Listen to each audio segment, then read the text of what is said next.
ជំរាបសួរពុកម៉ែបងប្អូនបាទថ្ងៃនេះមកបង្ហាញអំពីរបៀបនៃការបណ្ដុះសណ្តែកបណ្ដុះណាបាទអញ្ចឹងវិធីទី1នេះដែលខ្ញុំចង់បង្ហាញគឺយើងបណ្ដុះជាមួយដីហើយដបទឹកយើងយកដបទឹកផឹកយើងអាធំមកបាទ1លីត្រកន្លះហ្នឹងយកកាត់ជា2មកដាក់ដីហើយខាងក្រោមនេះយើងដាក់ស្បៃឬកណាត់អីឲ្យជប់ទឹកមកដីណាបាទហើយបន្ទាប់ពីហ្នឹងមកយើងយកគ្រាប់សណ្តែកដែលយើងបានបណ្ដុះមកយប់ហ្នឹងគឺយើងយកមកដាក់អញ្ចឹងមកជាការស្រេចបន្ទាប់មកទៀតយើងក្របកណាត់បាទយកកណាត់ល្អតិចមកបាទអញ្ចឹងហើយយើងក្របហ្នឹងគឺយើងស្រោចទឹកពីលើមួយថ្ងៃម្ដងអញ្ចឹងទៅឬក៏ពុកម៉ែបងប្អូនមិនបាច់ចាំស្រោចក៏បានដែរបាទតែយកល្អស្រោចទៅដើម្បីកុំឲ្យវាក្តៅពីលើវាស្លោកត្រួយខាងលើណាបាទអញ្ចឹងនេះរយៈពេល3ថ្ងៃរៀងជ្រុលតិចឯងពុកម៉ែបងប្អូនបាទងាយមែនតើបាទពុកម៉ែបងប្អូនក្នុងការបណ្ដុះសណ្តែកបណ្ដុះហ្នឹងដើម្បីធ្វើជាលក្ខណៈគ្រួសារណាបាទចឹងឃើញថានេះជាវិធីមួយដែលពុកម៉ែបងប្អូនអាចអនុវត្តទៅបានចំពោះអ្នកចង់ហូបជាលក្ខណៈគ្រួសារបដោះបន្តិចបន្តួចបាទយើងធ្វើ2 3កំប៉ុងអញ្ចឹងទៅបាទហើយយើងបដោះបែបលក្ខណៈអញ្ចឹងមកគឺឆាប់បានសណ្តែកបដោះញ៉ាំបាទអញ្ចឹងវិធីនេះគឺយើងដាក់តែត្រឹម2ថ្ងៃគឺវាល្មមគ្រប់គ្រាន់ហើយដោយសារតែខ្ញុំចង់បានវារីងចាស់បន្តិចបានវាស្រួយឆ្ងាញ់ណាបាទអញ្ចឹងក៏ដាក់3ថ្ងៃទៅនឹងវិធីទី1បាទខ្ញុំមាន2វិធីទៀតដែលចង់បង្ហាញពុកម៉ែបងប្អូនលក្ខណៈស្រួលជាងនឹងបន្តទៀតគ្រាន់តែបង្ហាញទៅពុកម៉ែបងប្អូនក៏ធ្លាប់ធ្វើអ្នកខ្លះក៏មិនបានធ្លាប់ធ្វើអញ្ចឹងណាបាទឃើញខ្ញុំបង្ហាញកណាត់ចុងក្រោយនេះវិធីទី1បាទអញ្ចឹងវិធីទី2បាទគឺយើងយកដបទឹកក្រូចប្រហែលចំណុះ3លីត្រណាបាទយើងយកមកចោះប្រហោងអញ្ចឹងទៅហើយប្រាប់ចោះហ្នឹងគឺយើងយកក្បាលផ្សាបាទសណមញេទទួលវិញបាទយកភាសាយកមកចោះវាឲ្យច្រើនប្លោះអញ្ចឹងទៅដើម្បីកុំឲ្យវាហប់ខ្យល់ណាហើយសណ្តែកយើងត្រូវបដោះបាទរយៈពេលមួយយប់មកត្រាំសណ្តែកមួយយប់អញ្ចឹងទៅហើយយើងយកបាឡាវយើងយកមកចាក់ដាក់ក្នុងនឹងមកល្មមទៅអាចថាមករៀងច្រើនដែរថាបើ3ខាំអីចឹងទៅបាទក្នុងនឹង3ខាំទៅប្រហែលជាដាក់ច្រើនពេកហើយវាលើសលប់វាអាចអ៊ីតណែនណាបាទយើងដាក់តែ3ខាំអីចឹងទៅបាទអញ្ចឹងពេលដែលយើងដាក់ហើយយើងត្រូវយកចានដាក់ទឹកដើម្បីឲ្យមានចំហាយទឹកនៅខាងក្រោមឲ្យវាបឺតទឹកឡើងលើទៅវាឆាប់ដោះពន្លកហើយវាលូតលាស់លឿនអញ្ចឹងវិធីនេះខ្ញុំធ្វើបានជោគជ័យពេញដបមែនតើបាទបងប្អូនបាទនេះគេធ្វើលក្ខណៈគ្រួសារណាចង់ធ្វើបបរគ្រឿងបបរតុកាអីធ្វើលក្ខណៈគ្រួសារ4 10នាក់អូខេបាទអញ្ចឹងរយៈពេល3ថ្ងៃបងប្អូនមកនេះបាទហើយបញ្ជាក់ម្ដងទៀតមួយថ្ងៃត្រូវដូរទឹកខាងក្រៅម្ដងណាបងប្អូនកុំឲ្យវាធំក្លិនបាទហ្នឹងហើយអានេះត្រូវស្រោចទឹកចូលក្នុងនឹងមួយថ្ងៃម្ដងអញ្ចឹងទៅបាទអានឹងជាលក្ខណៈដែលយើងធ្វើរាល់ថ្ងៃណាបាទហ្នឹងហើយបន្ទាប់ពីរយៈពេល3ថ្ងៃមកគឺយើងយកមកពុះដបជា2មកបាទហើយដបពុះជា2នេះយើងអាចធ្វើបានទៀតមិនមែនអត់ទេណាយើងអាច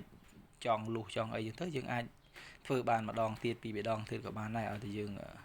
បាទចង់លុះចង់អីត្រឹមត្រូវទៅយើងដាក់ដូចដើមទៅបាទគឺវានឹងកើតដូចដែលវីដេអូខ្ញុំបានបង្ហាញអញ្ចឹងទៅបាទហើយច្រើនមែនតើពុកម៉ែបងប្អូនបាទយើងដាក់ប្រហែលជា3ខាំទៀតតែគ្រាប់សណ្តែកបាទលូតលាស់ល្អមែនទែនមក3គីឡូហ្នឹងវាចូលកដុង3គីឡូហ្នឹងណា3គីឡូកដុង3លីត្រហ្នឹងគឺវាចូលសណ្តែកបាន1គីឡូអីហ្នឹងបាទប្រហែលចឹងណាបាទអញ្ចឹងយើងមករើកាយវាទៅបើសិនជាពុកម៉ែបងប្អូនចង់បន្តតែត្រឹម2ថ្ងៃក៏បានដែរវាល្មមគ្រប់គ្រាន់ណាបាទប៉ុន្តែខ្ញុំចូលចិត្តអ្វីដែលវារៀងចាស់បន្តិចណាបាទចាស់បន្តិចទៅវាស្រួយឆ្ងាញ់បាទហើយយើងបដោះសណ្តែកខ្លួនឯងចេះគឺល្អមែនតើពុកម៉ែបងប្អូនបាទទី1យើងចេះពីវិធីទី2យើងមិនចាំបាច់ខ្វល់រឿងគីមីអីទេបាទអញ្ចឹងវិធីទី3គឺដូចតែវិធីទី2ដែរទេប៉ុន្តែគ្រាន់តែយើងមានដប1លីត្រកន្លះណាដបទឹកចោះដូចគ្នាអញ្ចឹងមកបាទហើយលក្ខណៈខ្ញុំដាក់គឺដាក់លក្ខណៈប្រឈោអញ្ចឹងទៅហើយដូចគ្នាហើយរបៀបបដោះគឺសាមញ្ញស្រួលប៉ុន្តែមានបងប្អូនយើងមួយចំនួនធំដែលគាត់មិនដឹងតែគេបដោះមិនបែបមិនទេណាហ្នឹងហើយលក្ខណៈទូចតាចអញ្ចឹងអ្នកខ្លះក៏ទៅព្រោះអីយើងទៅអានឹងវាខុសណាបងប្អូនអានេះគឺយើងឃើញវីដេអូនេះហើយយើងអាចអនុវត្តបានមកទិញសណ្តែកគេមួយខាំ2ខាំមកធ្វើកដុងទឹកសុទ្ធ1លីត្រកន្លះហ្នឹងតែមួយដបទៅបាទយើងអាចហូបលក្ខណៈគ្រួសារ4 5នាក់បានហើយបាទហើយការដាក់សណ្តែកបញ្ចូលគឺយើងត្រូវប្រើឡាវណាបងប្អូនបាទបើមិនដាក់អញ្ចឹងទេគឺវាអត់ចូលទេស្រេចតែយើងដែរបើសារតែយើងខ្ញុំធ្វើបង្ហាញអញ្ចឹងគឺវានេះបើថាបងប្អូនអាចច្រកហើយត្រាំទឹកទុកមួយយប់ក្នុងនឹងបណ្ដោយទៅបាទហើយពេលវាដោះមកតាមយើងយកមកដាក់ថង់កន្លែងផ្សេងណាបាទ ត្រាំឲ្យលិចទឹកណានៅពេលដែលយើងត្រាំសណ្ដែកដំបូងបាទដើម្បីឲ្យវាដុះប្រឡូកមាត់ចាបយើងដាក់ក្នុងនឹងសិនមុនក៏បានដែរបន្ទាប់មកយើងយកដាក់ត្រាំក្នុងទឹកមួយយប់ទៅបន្ទាប់មកទៀតចាំអនុវត្តបែបនេះដូចខ្ញុំបានធ្វើបង្ហាញអញ្ចឹងណានេះដាក់ចេះមកបាទសរោះទឹកអញ្ចឹងហើយយើងគ្របបាទកណាត់ពីលើបាទឬក៏ថង់ពីលើអញ្ចឹងទៅប៉ុន្តែយើងត្រូវស្រោចទឹកជារៀងរាល់ថ្ងៃបងប្អូនបាញ់ទឹកចូលក្នុងកំប៉ុងហ្នឹងណាបាទអានេះ4ថ្ងៃរៀងជ្រុលទេបងប្អូនហើយនេះហ្នឹងហើយ4ថ្ងៃឲ្យខ្លះដោះខ្លាំងខ្លះដោះនេះចឹងណាបាទអញ្ចឹងសង្ឃឹមថាពុកម៉ែបងប្អូនអាចមើលហើយយល់អាចអនុវត្តទៅបានអានេះ4ថ្ងៃចេញខៀវទៅហើយបងប្អូនហើយនេះថាយើងអត់ត្នេយើងរវល់ដល់ពេលអញ្ចឹងទៅវាជ្រុលមួយថ្ងៃទៅវាទៅជាចាស់មែនតើណាបាទតែវាស្រួយឆ្ងាញ់ហ្នឹងបាទហើយយកទៅឆាជាមួយនឹងឈាមជ្រូកឈាមអីអែមបាទអញ្ចឹងយើងកាត់ដបកាត់អីនេះវាអញ្ចឹងទៅបាទជាការស្រេចហើយហើយនេះជាវីដេអូនេះគឺសង្ឃឹមថាពុកម៉ែបងប្អូនអាចអនុវត្តទៅបានតាក់ទងជាមួយនឹងការធ្វើសណ្ដែកបដោះលក្ខណៈគ្រួសារអញ្ចឹងណាបាទមើលទៅឃើញតែវាសាមញ្ញអញ្ចឹងទេបាទហើយស្រួលក្នុងការបដោះអញ្ចឹងទេ